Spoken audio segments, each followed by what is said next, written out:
Pada tanggal 5 Juni tahun 2002, ada seorang pria misterius masuk ke rumah salah satu keluarga yang berada di Utah. Ia menuju ke kamar gadis mereka. Dalam sekejap, malam yang tenang berubah menjadi awal dari kisah panjang. Tidak ada yang tahu kemana gadis itu dibawa. Pihak kepolisian melakukan pencarian besar-besaran.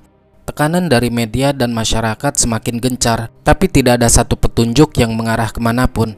Yang lebih parahnya lagi, para penyidik justru mulai mencari kambing hitam. Seseorang dengan masa lalu kelam dijadikan tersangka, padahal kebenarannya jauh lebih gelap dan datang dari arah yang tidak pernah mereka duga. Dan inilah dia, film yang diadaptasi dari kisah nyata yang pernah benar-benar terjadi di dunia ini. No. Did you take your daughter Elizabeth? Pada tahun 2001 silam, ada sebuah keluarga harmonis di kota Utah, Salt Lake City. Ketika itu mereka akan pergi ke toko untuk membeli sepatu guna keperluan pentas seni salah satu anak mereka. Saat sedang berjalan, mereka dihampiri oleh seorang tunawisma untuk meminta sedikit uang. Tentu si ibu yang baik hati memberinya sambil bertanya, "Apakah kamu tinggal di sekitar sini?" Pria itu lalu menjawab, "Sebenarnya aku dan saudara perempuanku sedang keliling di muka bumi ini untuk menyebarkan agama." Dia juga menjelaskan, selain menyebar hal-hal kebaikan, dia adalah seorang tukang. Jika engkau membutuhkan sesuatu, bisa memanggilnya untuk memperbaiki apa saja. Karena merasa kasihan, si ibu yang diketahui bernama Lois memberikan alamat rumahnya agar dia menemui sang suami.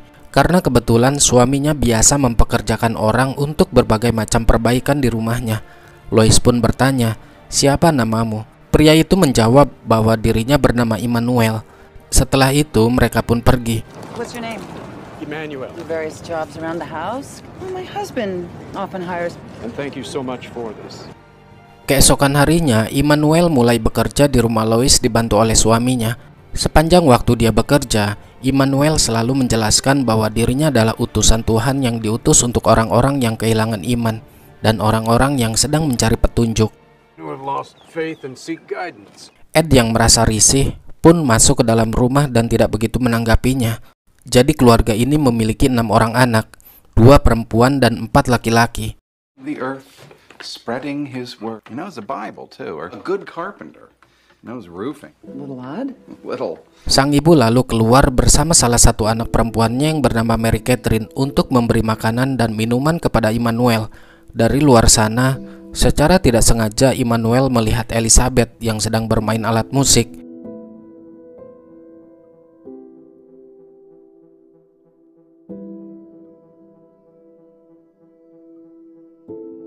Di sore harinya, sang ibu keluar lagi dan memanggil Immanuel. Namun dia sudah tidak ada di sana, entah pergi kemana. Emmanuel? Singkatnya, 8 bulan kemudian, tepat pada tanggal 4 Juni tahun 2002, Elizabeth meminta izin kepada sang ibu untuk pergi ke rumah temannya. Namun sang ibu tidak mengizinkan sebelum ayahnya datang. Elizabeth pun menuruti perkataan dari sang ibu.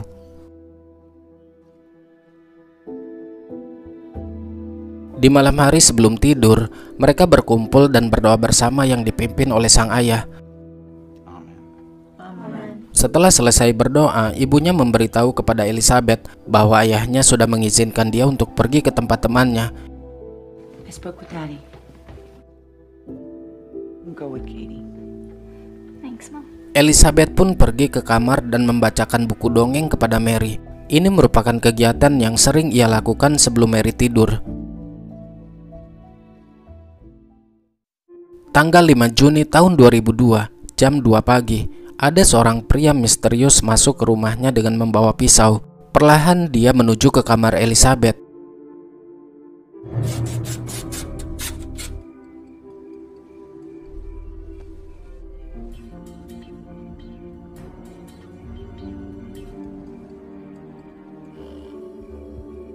Setelah mengetahui Elizabeth, pria itu membangunkan dan mengancam jika sampai berani berteriak, maka dia nggak akan segan-segan menghabisi seluruh keluarganya. Mary sempat terbangun dan melihat wajah pria itu, namun dia tidak berani berteriak karena melihat pisau yang dibawanya. Pria itu pun membawa Elizabeth pergi dari sana menuju hutan. Di jam 3.58 pagi, Mary pergi ke kamar orang tuanya dan melaporkan bahwa Elizabeth dibawa oleh seseorang. Sang ayah mengira Mary sedang bermimpi, namun Mary meyakinkan jika ini adalah nyata, bukanlah sebuah mimpi.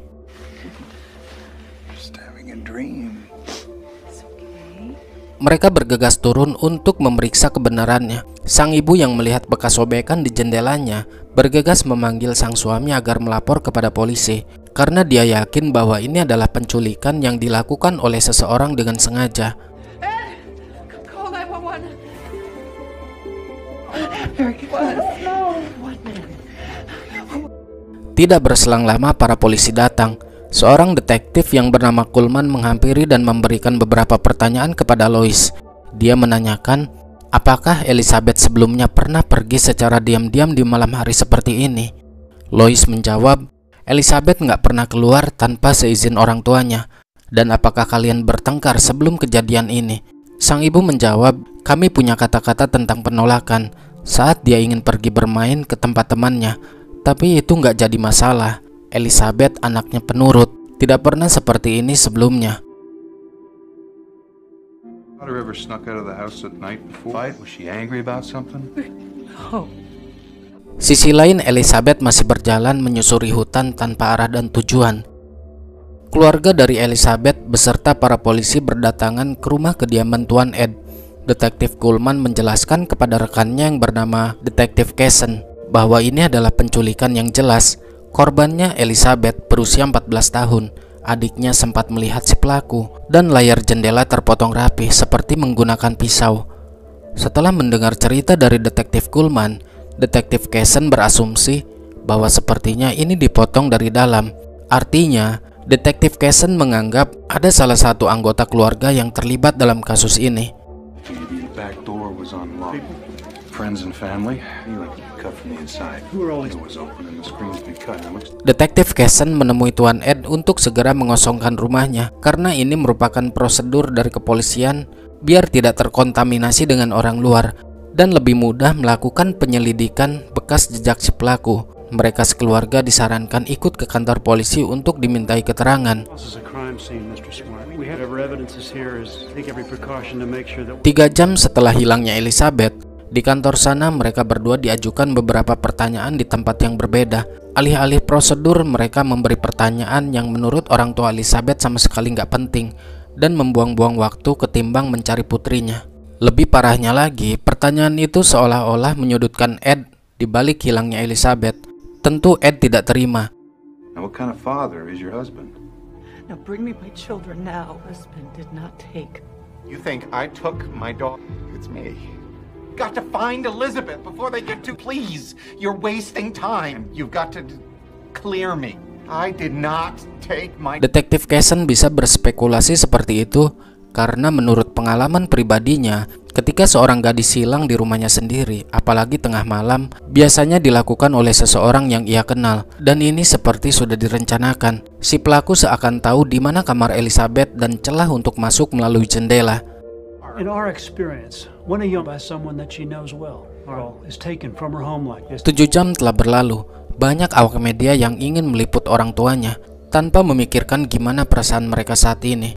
Di sana Ed menyampaikan kepada siapapun yang membawa anaknya, tolong kembalikan, biarkan dia pergi.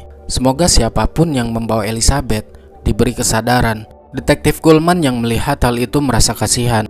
Dia berkata kepada Detektif Casson, sepertinya dia benar-benar kehilangan. Bukan seperti apa yang para polisi pikirkan tentang Ed yang terlibat dalam hilangnya Elizabeth.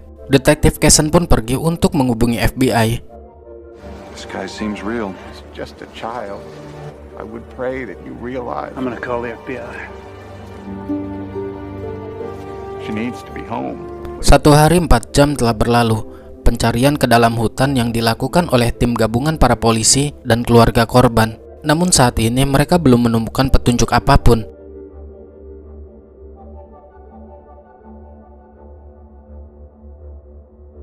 Sedangkan di tempat yang berbeda, Elizabeth diikat. Dia merengek ingin pulang, tapi mereka malah memberikan pemahaman-pemahaman sesat yang membuat Elizabeth semakin ketakutan. looking for me. You're lucky. Tanggal 7 Juni 2002, pencarian di hari kedua. Para polisi masih berada di kediaman Tuan Ed. Mereka memasang alat pelacak di telepon rumahnya agar mereka mengetahui siapa saja yang menghubungi keluarga Elizabeth. Waktu itu ada telepon yang masuk, namun itu dari seorang reporter yang ingin mewawancarai Mary. Ternyata yang menculik Elizabeth adalah Immanuel, yang waktu beberapa bulan lalu diberi pekerjaan oleh Tuan Ed. Sebelumnya dia tinggal di penampungan tunawisma bersama istrinya yang bernama Wanda Barsi. Jadi nama aslinya ini adalah Brian. Setelah dia mabok agama, akhirnya dia mengganti dengan sebutan Immanuel, dan Wanda diganti dengan sebutan Hepzibah. Keesokan harinya di kantor polisi, Ed memberikan daftar nama-nama orang yang pernah bekerja dengan dirinya sesuai permintaan dari pihak kepolisian. This is a list of all the people that a member who worked in the house. Saat akan beranjak pergi dari sana, tiba-tiba Ed terjatuh pingsan karena kelelahan dan stres.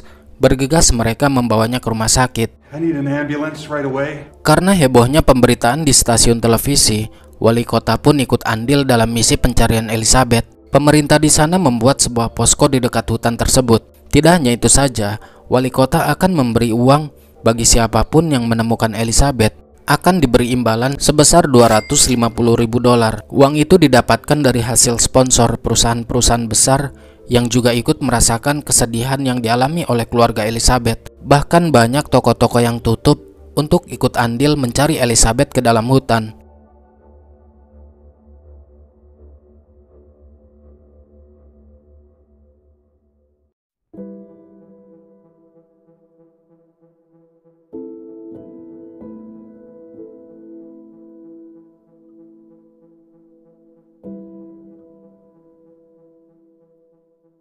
Di malam harinya, Ed baru saja pulang dari rumah sakit. Dia tidak bisa tidur karena selalu memikirkan putrinya yang berada di luaran sana. Sampai-sampai dia berhalusinasi jika Elizabeth kembali ke rumah dan menghampirinya. It's me, Daddy.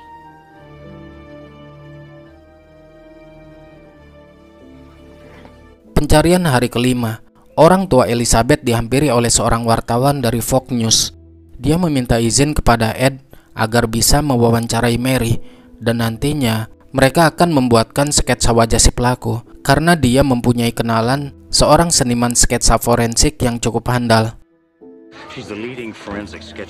Dengan berat hati, Ed menolak jika mereka mewawancarai putrinya dengan alasan FBI dan polisi melarang kami untuk terlalu memaksakan ingatan Mary pasca kejadian di malam itu. Just here to help. Hingga sampailah tanggal 14 Juni 2002, pencarian hari ke-9.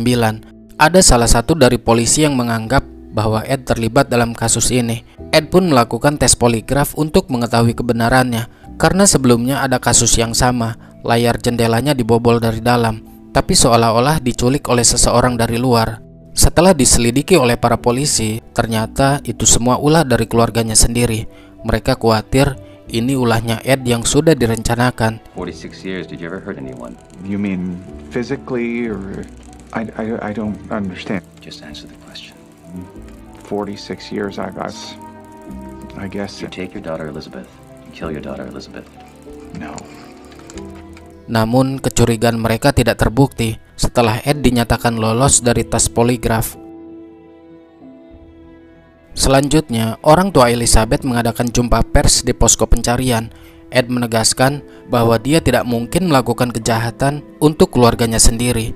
Dia nggak mau menanggapi tuduhan tersebut yang dianggapnya tidak penting.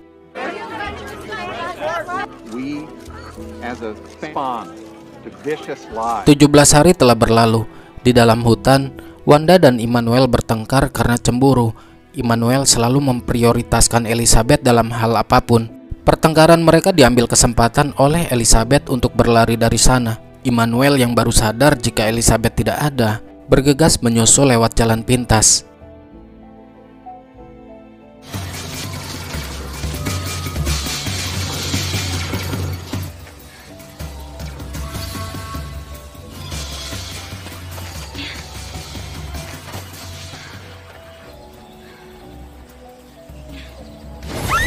you going?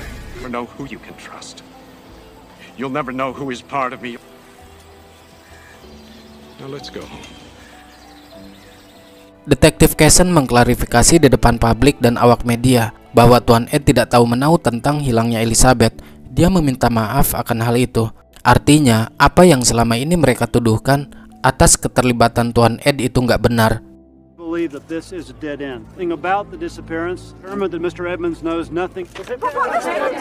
Hari demi hari, Elizabeth jalani hidup di tengah hutan dengan penuh rasa ketakutan. Hidupnya hancur karena merasa sudah kotor. Seringkali dia melakukan percobaan mengakhiri hidupnya, tapi selalu gagal. Dia selalu teringat masa-masa berkumpul dengan keluarga, yang mana kedua orang tuanya selalu menyayanginya. Hanya kenangan itulah yang bisa menjadi kekuatan bagi Elizabeth untuk bertahan hidup. Di kantor, mereka membuka berkas orang-orang yang pernah bekerja di kediaman Tuan Ed. Para polisi mencurigai satu nama, yaitu Richard Ritchie, karena pria tersebut cukup lama bekerja di rumah Tuan Ed. Selain itu, dia juga seorang mantan narapidana yang terlibat dalam kasus pencurian. Worked at the Smart House? Brought him in on a parole violation. Oh yeah, tall guy. Didn't we bring... Should question him again. 11 Juli 2002, 1 bulan hilangnya Elizabeth. Detektif Casson memberikan beberapa pertanyaan kepada Ritchie. Anything to do with taking that? I did not have any answer. Will still be no. 24 more hours. Karena banyak tekanan dari awak media dan publik, mereka ini seperti nyari celah kesalahan agar ada tersangka untuk dikorbankan.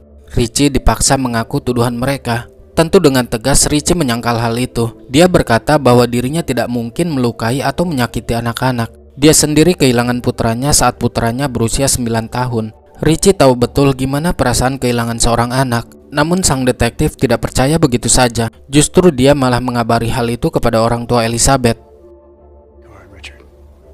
Tell me about Heartless, my old son when he was just 9. When did you decide to take their daughter? Go to hell. His name is Richard Ritchie. He was at your house for a long time. Who? He was on one of your lists.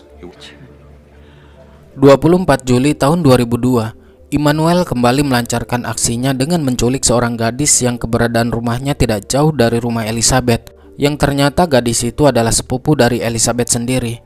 Namun beruntung, kali ini aksinya segera diketahui, sehingga Immanuel kabur dari sana.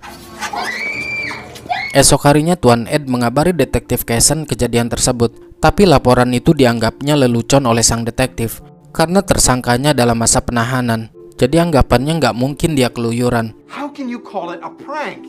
How can that be a coincidence? It's not the exact same way. She's exactly the same way as our house.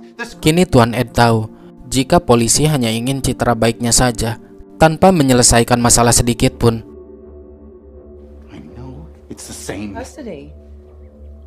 31 Juli tahun 2002, Ritchie didakwa atas tuduhan pencurian dan perampokan bank serta kepemilikan barang terlarang sesuai barang bukti yang didapat oleh para polisi di rumahnya. Orang tua Elizabeth yang berada di sana saat itu terkejut ketika mereka tidak membahas tentang Elizabeth. Selesai persidangan, Tuan Ed mengejar istrinya Ritchie. Dia memohon agar Ritchie memberitahu di mana Elizabeth berada. Istrinya Ritchie menjelaskan kepada mereka, saat hilangnya Elizabeth, Ritchie bersama dirinya. Istrinya itu juga memperjelas bahwa suaminya itu tidak akan pernah menyakiti seorang anak. 27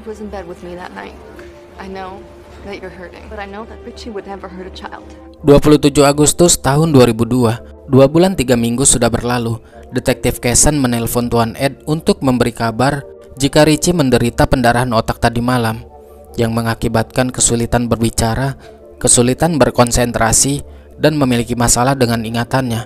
Artinya, orang tua Elizabeth sudah tidak memiliki harapan dari Richard Ritchie untuk menemukan putrinya. Essentially, he's brain dead. What? He suffered a brain aneurysm last night. No. Esok harinya, Ed yang sedang duduk sendirian dihampiri oleh Mary. Mary melihat koran yang terpampang wajah Ritchie, lalu dia berkata, sontak hal itu membuat sang ayah terkejut. Sisi lain, Elizabeth diajak oleh mereka untuk mencari makanan di kota. Dia melihat gambar dirinya sambil meneteskan air mata, berharap ada seseorang yang mengenalinya. Mereka masuk ke toko roti dan mencari makanan sisa. Elizabeth minta izin pergi ke toilet. Di sana dia menulis meninggalkan jejak bukti. Malam hari, saat orang tua Elizabeth sedang berdoa, tiba-tiba Mary datang lagi. Dia baru mengingat pasca trauma yang dialaminya, siapa orang yang tempo hari membawa Elizabeth. Ia mengatakan bahwa orang yang membawa kakaknya adalah pria yang waktu itu bekerja untuknya, yaitu orang yang pertama kali bertemu di jalan, bernama Immanuel. No, who took Elizabeth? It was Emmanuel. Into the house to work on the roof with you. Remember that guy we met when we were shopping? Tuan Ed bergegas menuju ke kantor polisi di keesokan harinya dan mengabarkan kepada mereka tentang apa yang Mary katakan. Namun detektif Casson bersikeras pada pendiriannya. We are doing everything that we can. Send a couple of guys around the shelters to look. I'm sorry. There could be 100 homeless. It's Emmanuel. Sisi lain, Immanuel pergi ke toko buku untuk mencari peta karena akan berangkat ke San Diego. Di sana dia dihampiri oleh seorang polisi yang sedang berjaga. Lalu polisi itu bertanya, "Apakah kamu Elizabeth?" Are you Elizabeth Smart? Her name is Augustine. She's very shy. Immanuel memotong pembicaraan mereka. Dia berkata, "Itu istri dan anakku yang bernama Augustine. Dia orangnya pemalu sama orang yang tidak dia kenal." Polisi pun percaya dan pergi dari sana. Setelah itu, mereka bertiga menaiki bis menuju San Diego. 3 November 2002, hari itu tepat hari ulang tahun Elizabeth yang ke-15. Mereka sekeluarga merayakannya dengan berdoa agar Tuhan selalu melindungi Elizabeth dimanapun dia berada. Mereka mengenang masa-masa indah bersama Elizabeth. Di tempat yang berbeda, Elizabeth diberi coklat oleh Immanuel untuk merayakan hari ulang tahunnya. Happy birthday. 24 Desember 2002, 6 bulan sudah berlalu. Mereka merayakan Natal pertama kalinya tanpa kehadiran Elizabeth. Tuan Ed sudah tidak respect lagi dengan pihak kepolisian. Dia mengambil keputusan sendiri melalui media dan menyiarkannya secara langsung. Dia ingin membersihkan nama Richard Ritchie atas tuduhan hilangnya Elizabeth. Tentu hal itu akan bertentangan dengan pihak kepolisian. Kidnapping Elizabeth. The Smarts want to clear Mr. One with information about Richard. Not given up. We are looking for you. We will never come home to us. We know you're trying to. Malam harinya, Lois meminta maaf kepada Ed karena sudah menyuruh Immanuel datang ke rumah ini. Ed pun tidak mempermasalahkan hal itu dan dia tidak menyalahkan siapapun atas kejadian ini. You did everything in your power. You kept them safe. The mother, I'm supposed to keep my children. Or to give them a secure. Evil will find. 3 Februari 2003, orang tua Elizabeth mengadakan jumpa pers. Dia memperlihatkan sketsa wajah si pelaku sesuai dengan apa yang dilihat Mary. Ia yakin bahwa Ritchie bukanlah pelakunya, dan inilah pelakunya. Di tempat lain juga sang detektif tidak mau kalah mengadakan jumpa pers. Dia tetap pada pendiriannya bahwa Richard Ritchie adalah tersangka utamanya. You're not saying he's a suspect. Continue to believe that he is the one. In fact, is still Richard Ritchie. He's just someone we'd like to speak to. Suatu hari, Immanuel pergi ke gereja dan mencuri barang-barang serta uang yang ada. Sampai dia ketiduran di sana, seorang polisi yang berjaga melihat dan membangunkannya. Polisi itu bertanya, sedang apa dia di sini dan siapa namanya? Immanuel menjawab dengan nama palsu, bahwa namanya adalah Michael Jensen. Setelah digeledah, polisi tersebut menemukan barang curian, lalu membawanya ke kantor. Immanuel pun ditangkap dan dihukum penjara selama 1 minggu. Di San Diego, Elizabeth dan Wanda sudah berhari-hari menunggu kedatangan Immanuel membawa makanan. Mereka lapar dan kehausan. 1 minggu kemudian, pihak stasiun televisi sudah bisa mengidentifikasi si pelaku dari seseorang yang menelponnya. Nama asli si pelaku adalah Brian David Mitchell. Dia menggunakan nama Immanuel karena alasan agama. Brian David Mitchell. He is believed to be traveling with his wife. He calls himself Emmanuel. Beberapa hari kemudian, mereka kembali ke kota Utah karena di San Diego susah mendapatkan makanan dan air. Dengan penampilan barunya itu, banyak orang yang tidak mengenalinya di jalan. 12 Maret 2003, tepat 9 bulan telah berlalu. seorang polwan menghampiri Immanuel dan menanyakan namanya. Immanuel menjawab bahwa dirinya bernama Peter Marshall. Jadi setiap daerah ini dia ganti-ganti nama. Peter Marshall, traveling the earth, spreading God's word. Oh, we're messengers of God. Can I see some ID, sir? Tak berselang lama, rekan polisinya datang.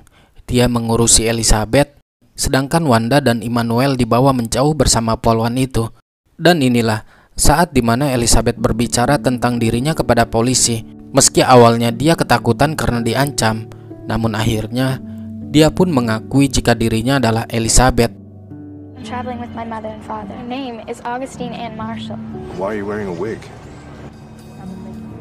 I'm not gonna let anything happen to you. We're from Miami, Florida. Know where in Miami you're from? It's word. All I know, as I said, is that we're A ministers. lot of people looking for you. Elizabeth, you're safe now.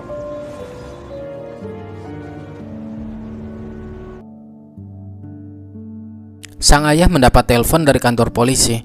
Dia diminta datang ke sana tanpa memberitahu yang sebenarnya.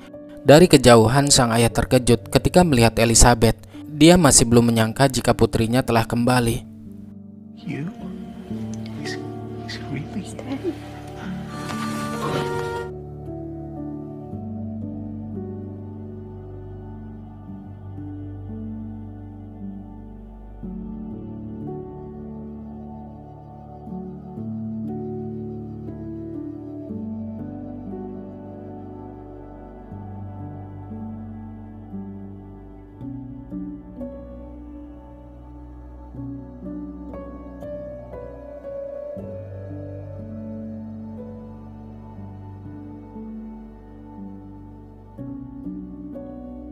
Akhirnya Elizabeth bisa berkumpul dengan keluarganya. Trauma yang dialaminya terkadang menghantui, namun dia mampu melawan semua itu berkat dukungan keluarga dan orang-orang terdekat.